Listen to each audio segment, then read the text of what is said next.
De volta, de volta. Vamos embora, pessoal. Vamos falar sobre educação e Olimpíadas.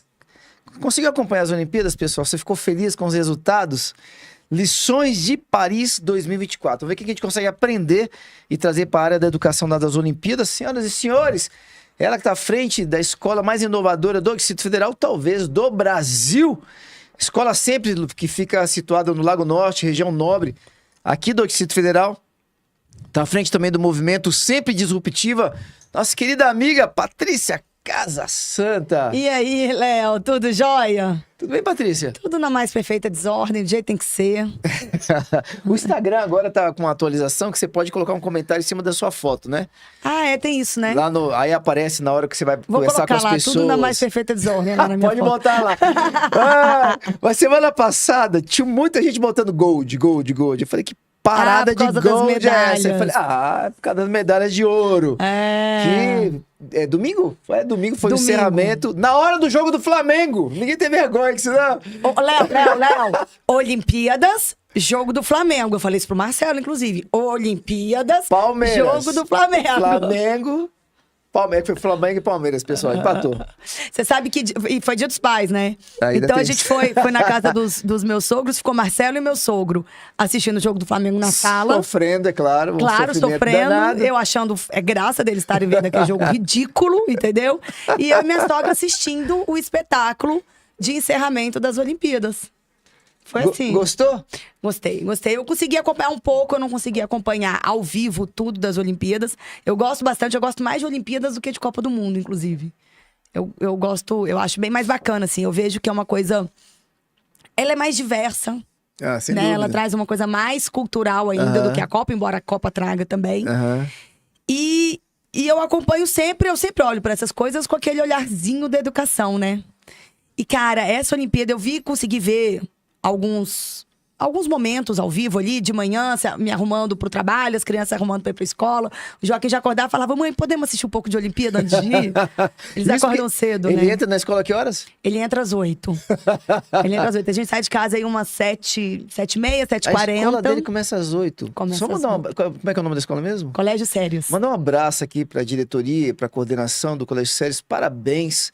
8h30 seria melhor. Não, ano passado era 8h15. Eu já tô na briga lá pra voltar pra 8h15 esse ano. Pessoal, pelo amor de Deus. Escola em Brasília começando às 7h45. Uma covardia. Esse ano eu já falei lá. Piorou, gente. 8h15, 8h30. A gente acabou de receber uma notícia aqui. Brasil é o terceiro país que menos dorme no mundo.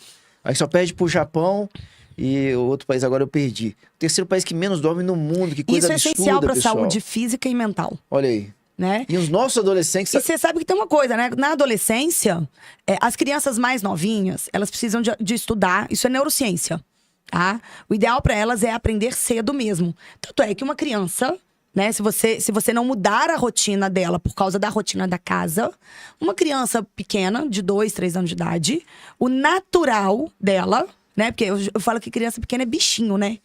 O natural dela é dormir cedo e acordar cedo. Só que vai chegando aí a adolescência, então por volta dos 11, 12 anos, isso também é fisiológico, Léo. Eles atrasam em 1 hora o horário de dormir. Se você que tem filho pequeno, você vê hoje o Benjamin, um pouco mais velho, pequenininho, ele precisava de fazer uma soneca no meio da manhã. Aí ele foi aumentando o tempo que ele consegue ficar acordado. Sim. Aí agora talvez ele tá com 3? 3. Talvez ele durma depois do almoço. Ou seja, quando dorme. Quando dorme, né? Mas tem, às vezes, pode botar pra dormir, é bom, faz bem. Tá. Mas ele já consegue passar a manhã inteira. Mesmo que ele continue acordando às 6 da manhã, ele consegue ficar até 11h30, meio-dia ali acordado. Sim. Por volta dos 5, 6 anos, se a gente consegue que as crianças durmam aí até os 5, 6 anos, é o ideal, tá? Aliás, tem médicos que falam que o ideal é uma cestazinha de 20 minutos depois do almoço, inclusive para os adultos. Eu, particularmente, não consigo fazer, né? E se passo dos 20 minutos para 2 horas, né? E fico mal-humorada ainda. Mas ok, Marcelo, por exemplo, dorme 20 minutos e acorda novo. Ele realmente consegue. Que bacana. Mas então, se você vê que a gente vai aumentando, é natural que na adolescência eles aumentem mais. Então, você atrasa 1 hora o horário de dormir. Se o adolescente atrasar 1 hora o horário de dormir, então, uma criança que estava acostumada a dormir entre 8 e 8h30, passa a dormir 9, 9h30... é natural que eles vão acordar 1 hora mais tarde. E o que a escola faz? puxa a aula deles para 1 hora mais cedo do que a da educação infantil. Olha que doido. Então, a educação infantil, que realmente precisa de começar ali por volta de 8, 8h15, a solução jamais vai ser para os adolescentes puxar para 7, 7h30. Que é o que as escolas fazem. Ah, mas tem mais conteúdo para dar. Bom, a gente pode entrar na discussão depois, no outro programa, se realmente tem mais conteúdo, porque senão não vai dar tempo. Mas a questão é, então atrasa para mais 1 hora. Ok. Da aula das 8h30, 9 horas, talvez fosse o ideal, até 1h30. E atrasa esse tempo, percebe? Mas o que a gente vê, e aí entrando no nosso tema das Olimpíadas, né, que eu olhei aí para esse lado, inclusive se você for pensar na questão do sono, olha como o sono é importante para um atleta de alta performance. Ah, demais, demais. Né? Isso é uma das coisas, o meu nutri e personal tá sempre falando comigo, Patrícia, como que você tá dormindo? Patrícia, eu inclusive treino cedinho, né? Eu abro a academia às 6 horas da manhã. Olhei. Né? E ele sempre fala dessa questão do sono, como que isso é importante. E olhando então para essas Olimpíadas, o que ficou muito nítido para mim é como tudo, Léo, eu sempre falo isso, e agora a gente vê de novo no esporte. Tudo evoluiu, tudo mudou, e a educação não acompanha. O que menos evoluiu ao longo das décadas, dos séculos, é a educação. Olha só que interessante, Paris 2024 foi a primeira Olimpíada com paridade de gênero. A mesma quantidade de atletas femininos e masculinos disputando nas mais diversas modalidades. No caso do Brasil, pela primeira vez que tínhamos mais mulheres do que homens. E por que você acha? Porque existe uma política por trás disso para dizer, nós vamos dar lugar para mais mulheres. Tanto é que a maior parte das nossas medalhas vieram das mulheres. Porque a gente está tendo agora uma oportunidade que tradicionalmente sempre foi dada aos homens. Não é porque as mulheres não queriam participar, é porque elas tinham menos chance, menos oportunidade em tudo. Então a gente aprendeu com a Olimpíada, já começa por aí, isso foi amplamente divulgado. Sim. Né? E levou, desde 1896 foi a primeira Olimpíada, olha quantos anos levou. 2 séculos. Pra empatar. Pra empatar. Né? E também não é sobre ter mais mulheres do que homens, é ter a possibilidade, né, da paridade, é isso, é paridade. Tá? Olha que interessante. Dessa vez foi a primeira das Olimpíadas, né, que eu acompanho. E aí, Tóquio eu não acompanhei tanto, porque estava no meio da pandemia, foi sem torcida, eu realmente não acompanhei tanto. Mas o que eu acompanho foi a Olimpíada que mais se fez questão de dizer, as Olimpíadas não acabaram. Você sabia que as Olimpíadas não acabaram? Sim, que tem agora... As Paralimpíadas, no dia 28. Uhum. Então, trazendo muito essa coisa dentro das próximas... Em diversos programas que eu vi, Léo, eu via os comentaristas falando, não, e tem fulano que é atleta paralímpico. E não sei o que lá, as Paralimpíadas vão começar dia 28. Na festa de encerramentos, os atletas paralímpicos franceses estavam lá para pegar a tocha. Que bacana. Uhum. Né? Então, você tá vendo, tá trazendo à luz as questões da paridade de gênero, as questões da inclusão das pessoas com deficiência. Então, é uma Olimpíada muito inclusiva. E essa inclusão, inclusive, ficou ótimo.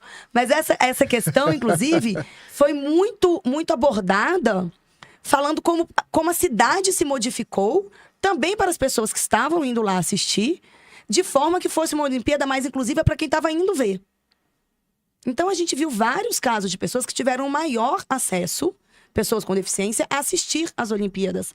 Né? Então, intérpretes de Libra, audiodescrição, rampas de acessibilidade, toda uma mudança e adaptações na cidade para isso. Né? Espaços sensoriais para pessoas com autismo, enfim. Então, eu achei isso muito bacana. Agora, o mais legal, Léo, que eu vi, falando do que a gente pode aprender, é a importância da saúde mental. Você vê, por exemplo, quando uma Rebeca Andrade ganha um ouro e agradece a psicóloga dela. Olha que bacana. A gente vem de uma Copa do Mundo que o técnico da seleção brasileira cortou o psicólogo da seleção. Ele optou por não levar. E a gente viu como isso impactou negativamente os nossos jogadores. Né? Tiveram falas de que, não, isso não é importante, isso é no sentido de que isso é balela, né? Não é o que faz a diferença. Aí você vê uma Rebeca Andrade, a maior medalhista brasileira hoje, né? Prata, ouro, bronze, agradecendo a quem? A psicóloga dela. Isso é muito significativo. Ou psicólogo, desculpa, agora me falhou. Então, assim, isso é muito significativo. E a gente vê que é uma Olimpíada que estava preocupada desde lá da Simone Biles, ainda mantendo na ginástica, né? Quando a Simone Biles desistiu... Se não me engano, na última Olimpíada. Na última Olimpíada. Por questões de saúde mental. Ela falou, pra mim não tá bom. Paty, tem o Rogério Quadros que está acompanhando aqui. O pessoal que está acompanhando pode mandar mensagem que a gente lê aqui, ó. Ele botou aqui, ó. Além de que para obter sucesso, precisamos de atletas com disciplina e treinadores com excelência em gestão de pessoas e liderança. Né? E aí é outra coisa que a gente vê, né? A Olimpíada traz todo um trabalho em equipe. Né? A Olimpíada não é só o atleta que está lá performando. E é muito bacana também que, eu não sei se vocês acompanharam, mas na ginástica rítmica, em grupo, em equipe, com aparelhos, com bola e fita, as nossas 4 ginastas, elas se apresentaram basicamente para não deixar o público na mão. Porque uma delas se contundiu e não teria condição de fazer tão novinha. Nossa. Léo, aquilo me dói, eu fico até emocionada quando eu vejo aquelas meninas, né? Ou as meninas do skate, sabe? A fadinha, né? Que ganhou a medalha dela. Mas é tão difícil para elas estar ali, né? Mas a gente vê, assim, um senso de equipe, um senso de apoio. Quando a gente vê a Simone Biles e a outra norte-americana, bronze, se agachando, se curvando perante a Rebeca. E a Rebeca dando a mão a elas. Uhum. Quando a gente vê as maratonistas recebendo a medalha e a do primeiro lugar, que é uma... Estava representando a Holanda. Eu esqueci agora qual que é o país de origem dela, mas naturalizada holandesa. Traz as 2 companheiras de pódio. Porque ali não é mais uma rivalidade. Existiu uma competição. É importante a gente saber que é uma competição e que todo mundo quer ganhar. Mas como que a gente pode saber ganhar e saber perder? Porque todo mundo fala de saber perder, né, Léo? Verdade. A gente tem que saber ganhar. Ah, boa. Excelente. E olha Verdade. na escola. E isso ainda acontece hoje. Quantos alunos tiram nota máxima e não sabem ganhar? Vão ali pro coleguinha e perguntam, quanto você tirou? Ele sabe que ele tirou mais do que o coleguinha. Uhum. Né? Talvez o coleguinha tenha tirado 9,7. Mas ele tirou 9,9. Então a gente já vê essa competição. E essa competição vem de onde? Ela vem de algum lugar. Ela pode vir da família, que os pais podem estar sempre perguntando, desde criança. E às vezes, famílias, a gente sabe que comparam ali um filho com outro, um filho com um coleguinha. Ah, olha só fulaninho, que bonitinho, sentado, comendo. Fulaninho fazendo tudo direitinho. A gente sabe que vem também dos professores, né? Quando anunciam notas em sala. Eu sei que é uma prática que parece retrógrada, mas meu filho já viveu isso. Uhum. Com 12 anos de idade, o professor falando em voz alta as notas dele. É mesmo? Não foi agora, 10 anos. Eu tô comentando que ele tem 12 anos e já viveu isso. As notas dos alunos. Sim. Né? Então, assim, são coisas que são culturas, são práticas que ainda existem dentro da escola. Esse tipo de competitividade, ou qualquer tipo de competitividade, quando a gente traz para uma questão emocional, é prejudicial para o adolescente e depois para o adulto? É prejudicial, sem dúvida alguma. Falando sobre essa questão emocional, vou pedir para você falar um pouquinho mais, Paty, principalmente entendendo esse momento tão delicado que a gente está passando hoje aqui. O Rogério ele traz um outro comentário interessante. Ele falou assim, ó, a Rebeca teve um equilíbrio mental tão bom no momento do ouro, que quando questionada o que pensava naquele momento, disse que pensava em uma receita que queria fazer. Verdade, né? Porque às vezes você tem que distrair um pouco a sua mente, né? Daquilo ali. E foi interessante porque a Rebeca ganhou ouro, gente, 1 hora depois de ter perdido uma medalha. Ou seja, aquilo ali não foi do acaso, ela foi treinada para aquilo.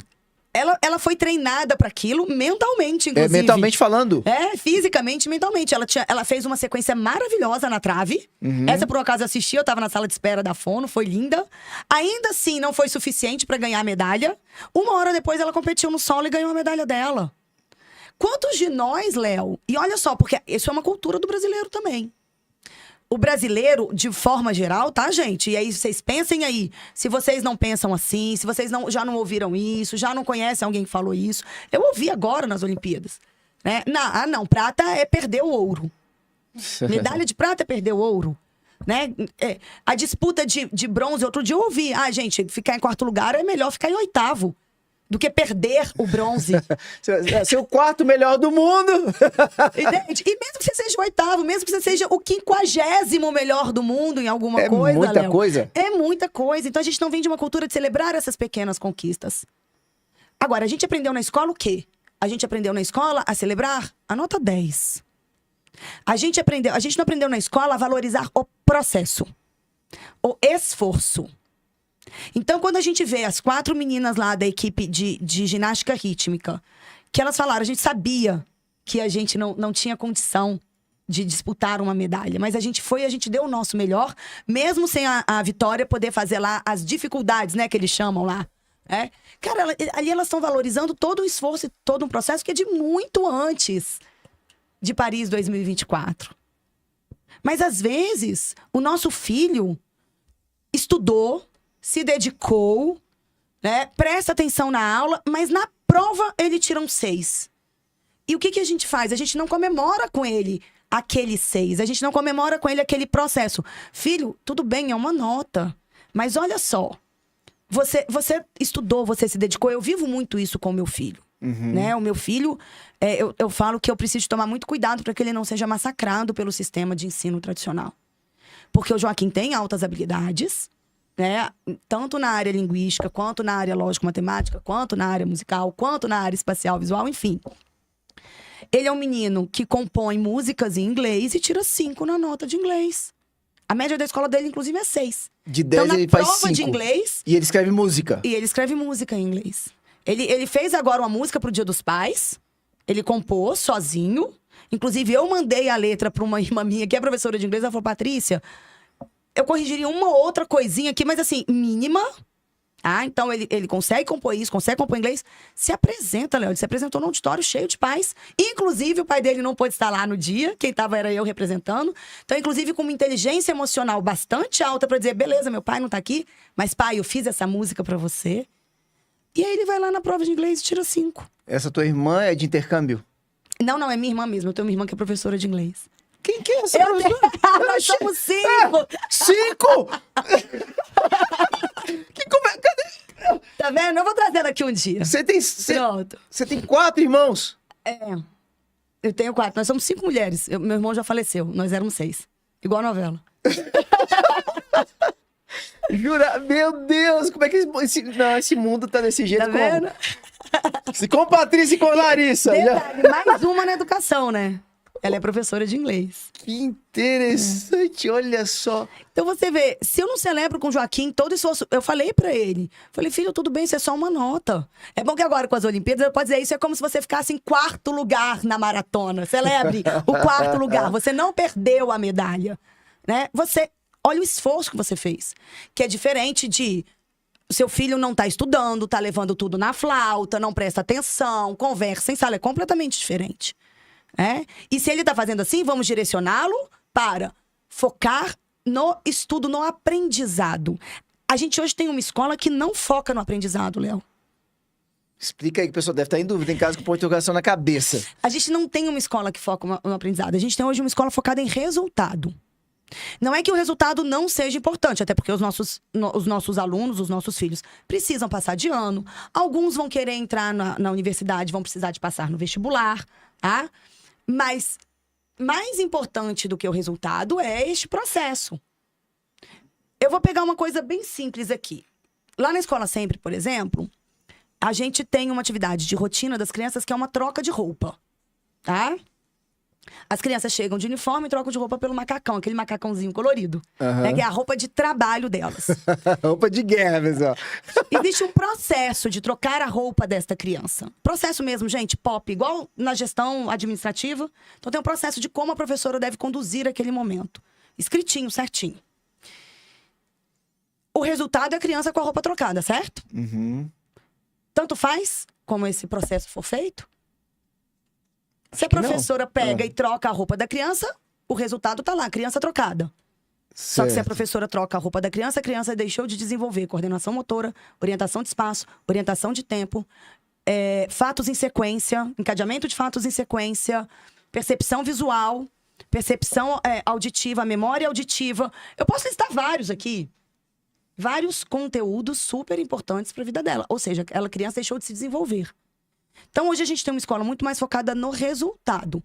Na aprovação no final do ano. Tanto é que é uma prática comum, Léo, em escolas. Pode jogar no ventilador? Pode.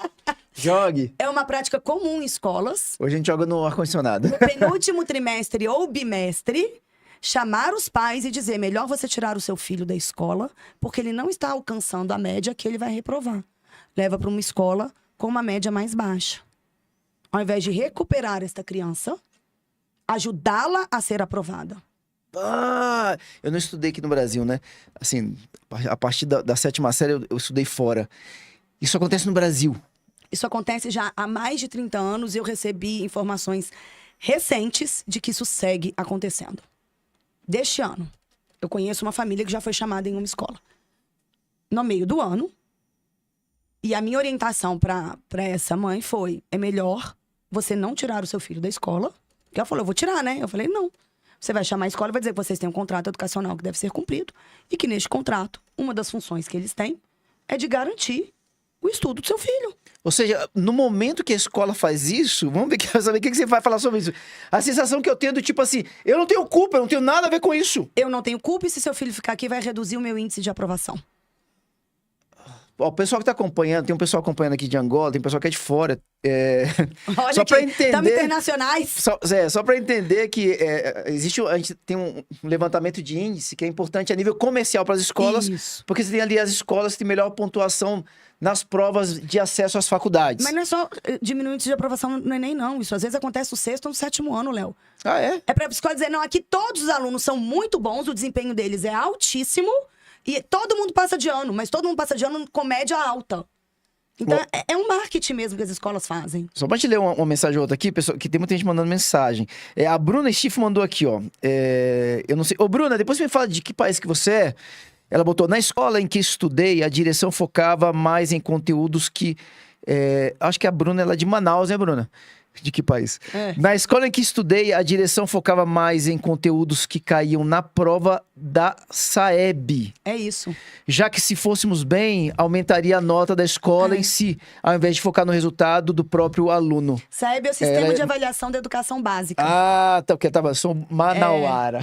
Manauara. Que bom, Bruno. E é isso mesmo. E aí você foca, primeiro, em conteúdos que vão dar este resultado, que aí fica uma coisa de marketing, né, para a escola. E aí é onde a gente fica olhando, e aí voltando agora para as Olimpíadas, né? Claro, pensa no atleta de elite, no atleta de ponta. Ele tem que ser tecnicamente bom, Léo. Uma Rebeca Andrade, aquele menino nadador francês, Léon Marchand, eu acho. Cara, eles têm que ser tecnicamente bons. Claro, óbvio. A parte técnica é muito importante. Mas só a parte técnica não vai ajudá-los a chegar a uma Olimpíada e a vencer uma Olimpíada. Tem outras coisas por trás. Tem toda a parte socioemocional, tem toda essa parte de preparo, de saúde mental, que é tão importante, né? Tem toda uma parte de trabalho em equipe, como o colega falou, a questão da parte do técnico, da equipe técnica. Tem uma parte grande de gestão de pessoas ali, né? E o que é isso de gestão de pessoas? É trabalho em equipe, é tomada de perspectiva, é ética, né? Olha os escândalos de doping que a gente costumava ter. Isso é uma falta de ética, uma falta de respeito, justiça, solidariedade, né? É isso, quando ele fala em gestão de pessoas, a gente tem que olhar para isso, entende? De liderança. São essas características. E são essas características, ou seja, são estes conteúdos, porque isso é conteúdo escolar, que a escola não está dando, que a escola está falhando. Então, nós temos uma escola focada em resultado e não necessariamente no aprendizado. Porque não é mais importante o que o aluno realmente aprenda, tanto em conteúdo técnico, quanto em conteúdo socioemocional. A escola está focada na nota. Vem cá, Paty, o Rogério botou uma coisa aqui interessante, eu quero te fazer uma pergunta também, porque ontem a gente teve aqui mandar um abraço pro nosso querido Sabino Júnior. Ele faz palestras em escolas falando sobre a questão emocional dos estudantes. Bacana. O Rogério botou aqui, ó: estudei no entorno, então ele é aqui de Brasília, mais especificamente no Valparaíso. E alguns professores nos criticavam de forma dura, pois, segundo ele, nenhum de nós íamos bem na prova, pois não éramos bons. Como é que é? Rogério, eu sinto Meu muito. Deus do céu. Eu sinto muito mesmo, assim. Esse é o tipo de coisa que pode acabar com o ser humano. A fala de um professor tem um peso muito grande. Eu aprendi com uma professora minha no magistério, professora Lana, que a falha do advogado tem a justiça para cobrir. Você pode recorrer. A justiça vai consertar aquela falha. Tá? Mesmo, por exemplo, numa prisão indevida, né? Você pode recorrer e verificar isso e ter sua indenização, enfim. A falha do engenheiro, às vezes é uma ponte que cobre. Até a falha do médico, a terra cobre. A falha de um professor, sobretudo nos anos iniciais e na educação infantil, ninguém cobre. Tá aí o exemplo. Quando um professor fala, vocês não vão tirar 10 na prova porque vocês não são bons, ele já está acabando com a chance daquele aluno tirar 10. E este professor vai fazer uma prova para aquele aluno não tirar 10. Era muito comum na minha época, eu não sei se hoje ainda tem, mas alguns professores falarem, só tira 10 da minha prova Deus. Talvez vocês tirem 9. Ou seja, as avaliações não são feitas, Léo, hoje, para você verificar efetivamente o que aquele aluno aprendeu e tomar uma decisão com base nisso. Paty, vamos lá, a gente precisa fechar aqui. Me fala das consequências disso para o ser humano, de uma forma geral, tanto na adolescência, na infância e depois na vida adulta, por gentileza, seus relacionamentos, vida profissional e por aí vai. É onde eu falo que a educação tradicional, ela não é só sobre os benefícios da educação disruptiva, é sobre os prejuízos da educação tradicional. A gente chega na idade adulta com todos esses problemas que nós estamos vendo aí, de adoecimento mental, transtorno obsessivo-compulsivo, síndrome do pânico, síndrome de ansiedade. A gente vê hoje tantos adolescentes com transtornos de saúde mental, como esses que eu terminei de falar, tantos adolescentes cometendo suicídio, que hoje é a maior causa de morte entre 14 e 21 anos. É suicídio. É o suicídio. São o último dado que eu tenho, mas eu preciso de checar um mais recente, mas se não me falha a memória, de 2020. Não, foi antes da pandemia, 2019. Antes da pandemia, eu tenho certeza que esse número já aumentou. 12 mil por ano. Brasil. Por mês. Brasil. 12 mil? Por ano. 1.000 por mês. Meu Deus. São 1.000 futuros acabados.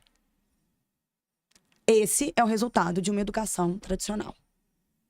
É exatamente isso. É este adoecimento que a gente está falando e que a gente está colocando numa coisa abstrata chamada geração, que a gente está só falando da geração, porque essa geração é mimimi, porque essa geração é muito mole. Às vezes a gente joga nos pais, porque aí quem educa essa geração, a gente olha só para os pais, mas a gente esquece que a gente, dentro da escola, a gente também educa essas crianças e esses jovens.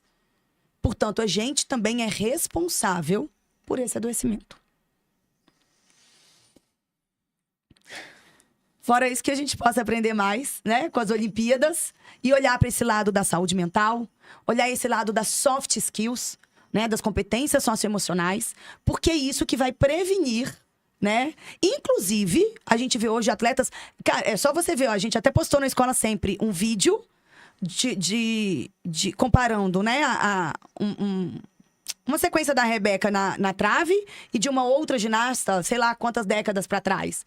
Até isso, até os movimentos na ginástica evoluíram. Se você for comparar os esportes sei lá, pega aí metade do século passado, 1950, nas Olimpíadas, com hoje, o que você tem de nado sincronizado, de recordes sendo quebrados, Sim. né, de distâncias que eles conseguem jogar o arremesso de peso, de sequências de ginástica. Olha como isso evoluiu. Sim. Só a escola não está acompanhando.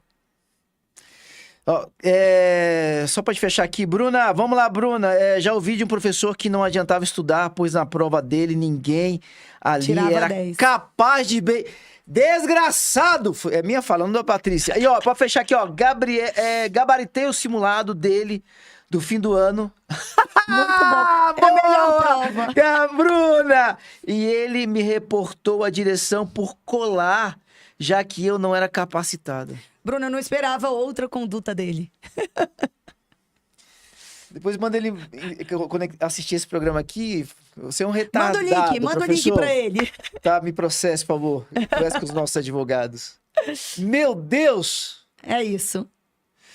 Patrícia, vamos deixar teus contatos aqui. Pessoal, para vocês poderem acompanhar muita coisa sobre educação. Educação não é uma coisa só para quem está dentro de sala de aula, é para quem está dentro de sala de aula também. Estou falando de professores, mas quem é pai, quem é mãe, quem é irmão, irmã, quem de alguma forma tem contato com qualquer criança ou adolescente, que você faz parte da educação, você precisa estar envolto nisso. Quem quiser falar, te conhecer um pouquinho, te acompanhar, como é que faz, Paty? É isso, somos todos educadores, né? Quem quiser bater um papo sobre educação disruptiva, eu tô lá na Sempre Disruptiva. Quem quiser conhecer a escola de educação infantil mais inovadora do Brasil, pode ir lá no Instagram, @Escola Sempre. E quem quiser bater um papo no meu pessoal, @Patrícia Casa Santa. Tô esperando. Maravilha! A gente vai se despedir aqui da Patrícia, a gente volta depois do intervalo com o último bloco de hoje. O quadro Pode Vir, a Casa é Sua. Sol Oliver, nossa parceira aqui, ela é mentora de mulheres e influência digital. A Sol Oliver traz uma convidada que é a Mayara Alves Serra, da Advice Tecnologia e Gestão Empresarial. A gente vai falar de o maior desafio apresentado pelos empresários, pelo menos aqueles os quais eu converso. A gente conversa com uma média de 45 a 55 empresários autônomos por semana. É muita coisa, gente. De 10, 9 vão dizer que o maior desafio hoje para poder conduzir uma empresa está centrado em pessoas, gente, profissionais. E a gente vai mergulhar um pouquinho nesse tema, entender o que a gente pode fazer. Então, uma conversa super importante para empresários e muito importante para quem está no mercado de trabalho, para quem está querendo uma promoção, para quem está querendo migrar para uma outra área, para você poder entender como é que o mercado está aberto, sedento de gente boa, como é que eu posso me destacar. E você que é empresário, como é que eu faço para poder encontrar as melhores pessoas no mercado, retê-las na minha empresa, fidelizá-las e para que elas possam vestir a camisa e ter zóio de dono. Obrigado, é o sonho Patrícia. de todo empresário. Sangue no zóio. Obrigado. Obrigada. Senhoras e senhores, Patrícia Casa Santa!